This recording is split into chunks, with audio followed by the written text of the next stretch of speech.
एक दफा तो आरएसएस ने कांग्रेस को समर्थन दे दिया था। 2000 में के एस सुदर्शन ने अटल बिहारी वाजपेयी के खिलाफ प्रेस कॉन्फ्रेंस कर आरएसएस और भाजपा का टकराव अब उसको कोई मर्यादा रही कि वो मर्यादा से चलता। और जो पूरा उसको मत मिलना चाहिए, जो शक्ति मिलनी चाहिए, वो भगवान ने अहंकार के कारण दिया। संभव है, लेकिन अगर संघ से जुड़ी पार्टी भ्रष्ट होती है तो उसे खत्म कर देने की शक्ति आरएसएस के पास होगी। आरएसएस बीजेपी के 3 बड़े फैसलों का पार्टी के अंदर ही विरोध होने लगा। इससे आरएसएस के मन में अटल बिहारी के लिए संशय की स्थिति बन गई। परिणाम ये हुआ 2004 के चुनाव में आरएसएस कार्यकर्ताओं ने बीजेपी से अपना मुंह मोड़ लिया। विश्व हिंदू परिषद, भारतीय मजदूर संगठन और स्वदेशी जागरण मंच ने बीजेपी के खिलाफ राहुल पांडे। आरएसएस और भाजपा का टकराव की पहली दफा नहीं है। जब जब भाजपा अपने कोर एजेंडे से भटकती है, टकराव की स्थिति होने लगती है। एक दफा तो आरएसएस ने कांग्रेस को समर्थन दे दिया था। 2000 में भी ऐसे टकराव आरएसएस और भाजपा के बीच देखा गया, जब तत्कालीन आरएसएस प्रमुख के एस सुदर्शन ने अटल बिहारी वाजपेयी के खिलाफ प्रेस कॉन्फ्रेंस कर दी। संघ के पूर्व प्रमुख के एस सुदर्शन ने भाजपा की खुलेआम खिंचाई करते हुए कहा, संघ से बड़ा और संघ से जरूरी कोई काम नहीं हो सकता। साल 2005 में एक इंटरव्यू में तो उन्होंने अटल बिहारी वाजपेयी को आक्रमण तक कह दिया और उन्होंने राजनीति संन्यास लेने की नसीहत दे डाली। तब वाजपेयी भले ही संघ को अपनी आत्मा करार देते रहे हों, लेकिन संघ के नेता और तमाम संगठन खुलेआम उन पर हमलावर थे। राष्ट्रीय स्वयंसेवक संघ के एक और वरिष्ठ नेता दंतोपंत ठेंगड़ी वाजपेयी पर लगातार हमलावर रहे। उन्होंने वाजपेयी की तुलना घटिया राजनीतिक से की। दिल्ली की रामलीला मैदान में भारतीय मजदूर संघ, जो आरएसएस का एक अनुशासित संगठन है, की रैली में ठेंगड़ी वाजपेयी सरकार में वित्त मंत्री यशवंत सिन्हा को खुलेआम अपराधी करार दिया था। उस वक्त आरएसएस की तरफ से खुलेआम हमले से वाजपेयी इतना आहत हुए कि अमेरिका यात्रा के दौरान विश्व हिंदू परिषद की एक सभा में कहा कि स्वयंसेवक होने का उनके अधिकार कोई नहीं छीन सकता। इस दफा भी 2004 में जिस तरह अटल बिहारी वाजपेयी की सरकार दोबारा नहीं आई, इस बार सरकार तो एनडीए की बनी पर भाजपा अपने बहुमत से दूर रही। एनडीए की सरकार बनी और लगातार सरकार और मोदी की गारंटी को लेकर चुनाव लड़ने वाले नरेंद्र मोदी अब एनडीए सरकार को अपने संबोधन के बीच में ला रहे हैं। क्या क्या हुआ आरएसएस और भाजपा का टकराव, हम आपको इस एपिसोड में बताते हैं। स्वयं सेवक संघ यानी आरएसएस सीधे तौर पर राजनीति तो नहीं करता, लेकिन उसकी नर्सरी से भारत के प्रधानमंत्री नरेंद्र मोदी आते हैं, जहां से निकले देश के 10 राज्यों में मुख्यमंत्री और 16 राज्यों में राज्यपाल है। चुनाव में टिकट मिलना, मंत्री बनना या मुख्यमंत्री की ताजपोशी हो, आरोप लगता है कि रिमोट कंट्रोल इसी संगठन के हाथ। हालांकि बीजेपी और आरएसएस की टॉप लीडरशिप के हालिया बयान साफ इशारा कर रहे हैं कि इस वक्त बीजेपी और आरएसएस के बीच सब कुछ ठीक नहीं चल रहा। जब राष्ट्रीय अध्यक्ष जेपी नड्डा कहते हैं कि आरएसएस एक सांगठनिक संगठन है, जबकि बीजेपी एक राजनीतिक संगठन है, हर किसी का अपना काम है। शुरुआत में हम कम सक्षम और छोटे थे, उस समय हमें आरएसएस की जरूरत थी। आज हम बड़े और हम सक्षम है। आज के समय में बीजेपी आत्मनिर्भर है। यही तब और आज के बीजेपी अंतर है। इस बयान के बाद से ही लगातार आरएसएस और बीजेपी में खटास चालू हुई। मोहन भागवत 10 जून 2024 को नागपुर के कार्यक्रम में लोकसभा चुनाव के नतीजों का विश्लेषण करते हुए कहते हैं, जो सेवा करता है, जो वास्तविक सेवक है, जिसको वास्तविक सेवक कहा जा सकता है, उसको कोई मर्यादा रही कि वो मर्यादा से चलता है। वो कर्म करता है लेकिन कर्मों में लिप्त नहीं होता, उसमें अहंकार नहीं आता कि मैंने किया, और वही सेवक कहलाने का अधिकारी रहता है। जून 2024 को जयपुर के रामरथ और अयोध्या यात्रा दर्शन पूजन समारोह में इंद्रेश कुमार आरएसएस की राष्ट्रीय कार्यकारिणी के सदस्य कहते हैं, जिस पार्टी ने भगवान राम की भक्ति की पर धीरे धीरे अहंकार आ गया, उस पार्टी को सबसे बड़ी पार्टी घोषित कर दिया। अब उसका और जो पूरा उसको मत मिलना चाहिए, जो शक्ति मिलनी चाहिए, वो भगवान ने अहंकार के कारण दिया। लेकिन धीरे धीरे अहंकारी हो गए। वो पार्टी सबसे बड़ी पार्टी बनकर उभरी, लेकिन भगवान ने उनके अहंकार के कारण उन्हें रोक दिया। आजादी के 4 साल बाद अक्टूबर 1951 में आरएसएस के 3 बड़े अधिकारी श्यामा प्रसाद मुखर्जी, प्रोफेसर बलराज मधोक और दीनदयाल उपाध्याय ने एक राजनीतिक पार्टी बनाई। नाम रखा भारतीय जनसंघ।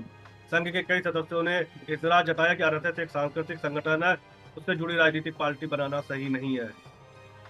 लेखक वॉल्टर एंडरसन अपनी किताब द ब्रदरहुड इन सैफरॉन में लिखते हैं कि एक आरएसएस सदस्य ने पंडित दीनदयाल उपाध्याय से पूछा था, पावर करप्ट होता है और एब्सोल्यूट पावर एब्सोल्यूटली करप्ट होता है, ऐसे में सत्ता मिलने पर जनसंघ के नेता करप्ट नहीं होंगे, इसकी क्या गारंटी है?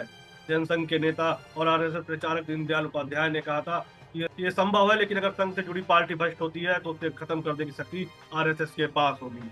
आरएसएस के दबाव में जनसंघ के अध्यक्ष को इस्तीफा तक देना पड़ा। वाल्टर एंडरसन के मुताबिक 1951 में श्यामा प्रसाद मुखर्जी ने अपने जिंदा रहते हुए जनसंघ के 2 महासचिव नियुक्त किए, दीनदयाल उपाध्याय और मौली चंद्र शर्मा। 1954 में श्यामा प्रसाद मुखर्जी के निधन के बाद मौली चंद्र शर्मा पार्टी के कार्यकारी अध्यक्ष बन गए। आरएसएस नहीं चाहता था कि मौली शर्मा को अध्यक्ष बनाया जाए, पार्टी में कलह न हो, इसलिए आरएसएस ने शर्मा को अध्यक्ष बनाने की इजाजत दे दी। हालांकि संघ ने संगठन सचिव नाम से एक नया पद बनाकर पार्टी पर नियंत्रण बनाए रखा। पार्टी के हर दिन के कामकाज से लेकर चुनाव प्रचार, उम्मीदवार तय करने में संगठन सचिव भी अहम भूमिका निभाते थे। पार्टी में अलग थलग पड़ चुके ए.के. शर्मा ने संगठन सचिव पद को खत्म करने की मांग की। जब टकराव बढ़ा तो आरएसएस के इशारे पर संगठन सचिवों ने मौलीचंद शर्मा को अध्यक्ष पद से इस्तीफा देने के लिए मजबूर किया। उनकी जगह आरएसएस प्रचारक एस.ए. सोहानी भारतीय जनसंघ के कार्यकारी अध्यक्ष बने। 1995 में प्रेम नाथ डोगरा ने उनकी जगह ली। एक समय ऐसा भी आया जब आरएसएस ने बीजेपी छोड़ कांग्रेस का समर्थन किया। 1977 में इमरजेंसी के बाद जयप्रकाश नारायण के आह्वान पर तमाम विपक्षी दलों ने विलय करके जनता पार्टी गठन किया। इनमें जनसंघ भी एक था।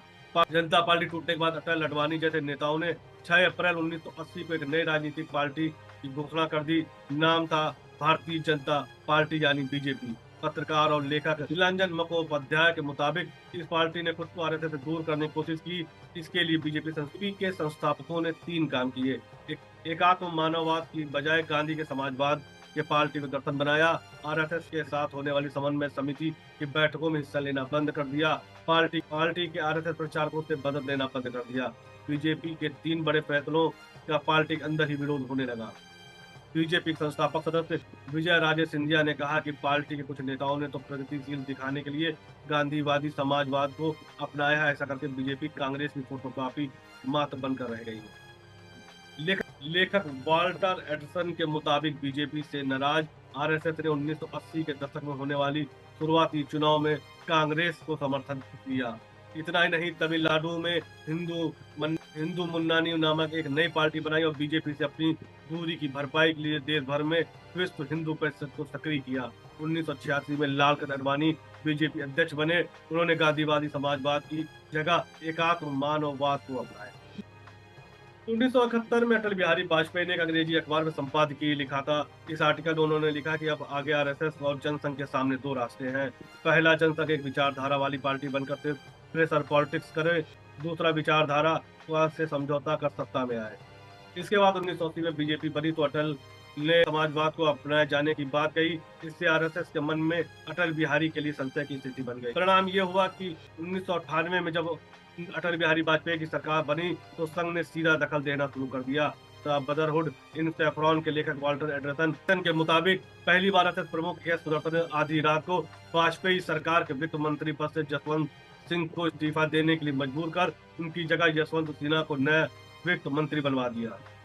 4 चुनाव में आरएसएस ने बीजेपी से मुंह मोड़ दिया। एस सुदर्शन को वाजपेयी के निजी सचिव ब्रजेश मिश्रा पसंद नहीं थे।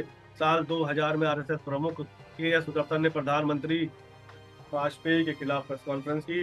उन्होंने आरोप लगाया कि ब्रजेश मिश्रा, एन.के. सिंह जैसे नेता विदेशी कंपनियों और नेताओं के लिए इंटरनेशनल लॉबी की तरह काम करते हैं। आरएसएस से जुड़ा संगठन भारतीय मजदूर संघ भी पूरे प्रदेश में अटल बिहारी वाजपेयी सरकार के खिलाफ प्रदर्शन करने लगा। 2002 में आरएसएस ने वाजपेयी पर आडवाणी को प्रधानमंत्री बनाने का दबाव बनाया। आरएसएस को आडवाणी से ये उम्मीद थी कि वह अयोध्या राम मंदिर निर्माण के मुद्दे का समर्थन करेंगे। पत्रकार नलिन मेहता ने अपनी किताब द न्यू बीजेपी में लिखा कि 2004 के चुनाव में आरएसएस कार्यकर्ताओं ने बीजेपी से अपना मुंह मोड़ दिया। विश्व हिंदू परिषद, भारतीय मजदूर संगठन और स्वदेशी जागरण मंच ने बीजेपी के खिलाफ विरोध शुरू कर दिया। अफवाह शुरू हुई कि आरएसएस नई पार्टी शुरू करेगी। हालांकि चुनाव में मिली हार के बाद सब कुछ शांत हो गया।